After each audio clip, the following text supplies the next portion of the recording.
Pernahkah kamu berpikir, mengapa konflik militer itu bisa terjadi? Kenapa negara berperang? Fakta sejarah menunjukkan bahwa tidak ada satu jawaban sederhana. Peperangan muncul dari gabungan banyak faktor.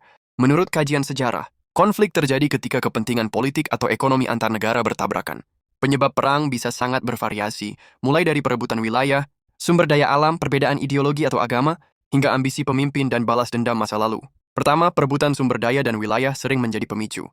Negara atau pemimpin bisa ingin menambah tanah, ladang minyak, atau kekayaan alam lain.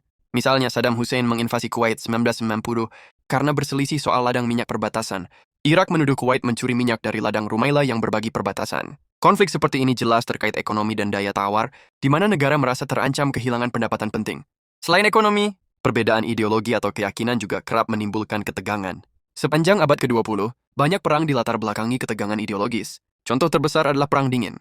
Penispatrium dan satu antara AS dan Uni Soviet, perang tanpa kontak senjata langsung yang dipicu pergolakan kapitalisme versus komunis. Presiden Truman menegaskan ASN wajib mendukung bangsa merdeka melawan tekanan komunisme.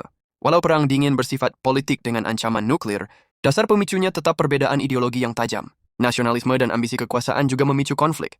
Pada Perang Dunia Pertama 1914-1918, misalnya Eropa tengah berdiri di atas bubuk mesiu politik, imperialisme, nasionalisme yang memuncak, dan jaringan aliansi militer kompleks. Pembunuhan pewaris tahta di Balkan jadi pemicu langsung. Tapi latar belakangnya adalah persaingan kekuatan besar Eropa, Jerman, Austria-Hungaria, Britania, Prancis, Rusia, yang semuanya punya ambisi membesar dan mempertahankan imperium. Perlombaan senjata, arms race, dan imperialisme. Di Afrika Asia juga menambah ketegangan. Nah, Perang Dunia II sebagai 1945 adalah contoh lain. Faktor penyebabnya antara lain, Perjanjian Versailles lepas KPDI, yang sangat memberatkan Jerman, krisis ekonomi global 1930-an, serta kebangkitan fasisme dan pemimpin otoriter seperti Hitler yang haus kekuasaan.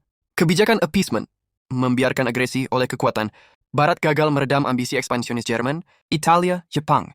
Ketika Jerman menyerbu Polandia 1939 dan Jepang menyerang Pearl Harbor, konflik global pun meletus. Sebagai penutup, kita lihat bahwa perang terjadi karena banyak faktor kompleks.